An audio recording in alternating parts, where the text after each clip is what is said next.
Hi, my name is Maggie Mitchell, and I decided to do my book talk, just like a whole bunch of other people, on hashtag Not Your Princess. This book stands out with the title just alone because it kind of looks like a social media post with the hashtag, and hashtags often make things look non-threatening and easy to accept more than just the bold words. But the context inside this seemingly thin book packs a lot bigger punch. And if it looks like I'm not looking at the camera, it's because I'm looking at my computer, which has all of my notes and my script on it. So this book is edited by Lisa Charlie Boy and Mary Beth Leatherdale, and it is written by many more Native American women who not only were wronged by Americans, but by some people in their own culture as well. This book was published in the U.S. by ENG Press, which they are actually located in Canada. This publishing company is known for publishing young adult literature that reflects a lot of youth in the world. Just by browsing their website, I can tell that they show a lot of different ethnic backgrounds within the books that they publish.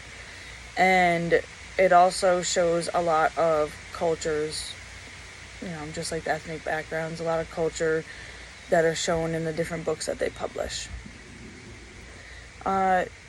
This book is a beautiful completation, I can never pronounce that, I'm sorry, of Indigenous women's poems, stories, and self-reflections.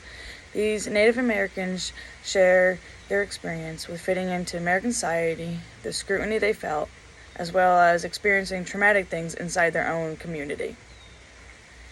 We get to see a little bit of what their culture is like from an inside perspective, and sometimes it's a little hard to comprehend, not because it's difficult to understand, but because of the graphic details of the content.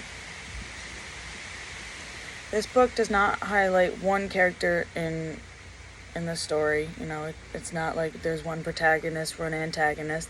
It is a combination of a bunch of different women, and it's easy to get attached to each single one of their stories because of the powerfulness of their voice just within the text. A lot of people, tend to get attached to just a protagonist or an antagonist that they relate with, but all of these women impact you when you read.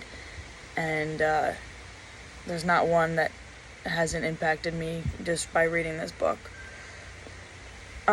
The women do not represent all Native American women in the U.S., but reading this short percentage of stories is just a glimpse into, what Native American women have gone through in American society and within their own community. I'm sorry, it's really windy out here, but it's louder in the house.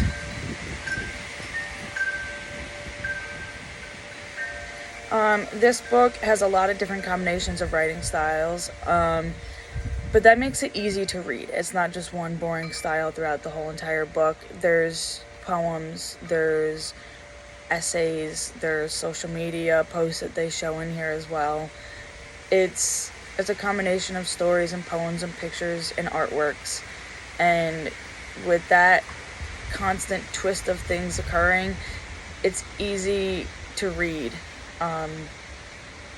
You're always looking for what's on the next page, and it's not super dragging. It goes by really quick because you just get so invested in these women's lives. The heart that goes into these passages will definitely impact your mood. Some of them, like I said, because of the content, it can get a little emotional. It's a little hard to read sometimes, seeing what these women have gone through, but it also can make you angry to see how these women were treated, not only by American society, but people within their own culture, which is a little hard to see. And it will be sad at times, just like it will be frustrating to see what these women have endured and that they try and change. And it's an uphill battle that it shouldn't be. But this book was definitely my favorite so far in the semester. I didn't want to do books that we read or that we haven't read yet. I wanted to do a book that we have read yet. Because it was super easy to read, because they kept on changing the writing styles. It was very easy to get wrapped up in their lives and just flip to the next page and see what the other women have to say. And I also like it because it does give a unique insight to Native American culture, which I have always had an interest in, so that's probably why it was, interesting to me. It was also very eye-opening to see the kind of trauma that they have gone through that no one would ever see if it weren't for the book. And my favorite passage is on page 85. I'm a 13-year-old, and I've spent my whole life drinking and fishing from the Missouri River in North Dakota. After school, when I'm not babysitting for my auntie, I go to the 1 Mile Creek right below my grandma's house to fish the creek for minnows. In the summer, I, like my mother and grandmother before me, go to the river to swim with friends. As members of Standing Rock Soy tribe, my family has lived here for generations. Today, our lives on the reservation are still defined by water. But now an oil company wants to build a pipeline that will cross the river a mile from our reservation, carrying 570,000 barrels of crude oil across every day. We're terrified that it could leak into our water, but the company doesn't seem to care. Across the reservation, young people are acting as defenders of Mother Nature and saying no to big oil. We know that we can live without electricity, we can live without oil, but we can't live without water. No one can. We demand respect for our water, our land, and our voices.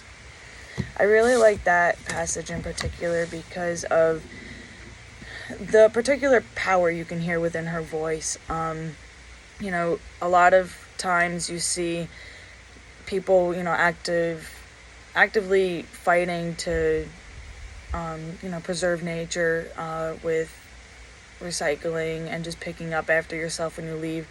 But it's not only that, it's all of these, big companies that are told by the government what to do, and they just stomp on, these Native Americans' reservations, and no one stands up for them, as they show in the page after that. All these social media posts that the Native American women have to create themselves to fight because no one else will fight for them. A lot of Americans try and advocate for them, but it's not the same. They don't share the same beliefs and heartfelt bond to nature like all the people with Native American descent. I know I have a lot more on my notes, but I don't want to add it too because it's too long, so I will just leave that out and submit it. But I'm really happy you put this on the syllabus because it was a great read. And I really, really enjoyed it. Thank you.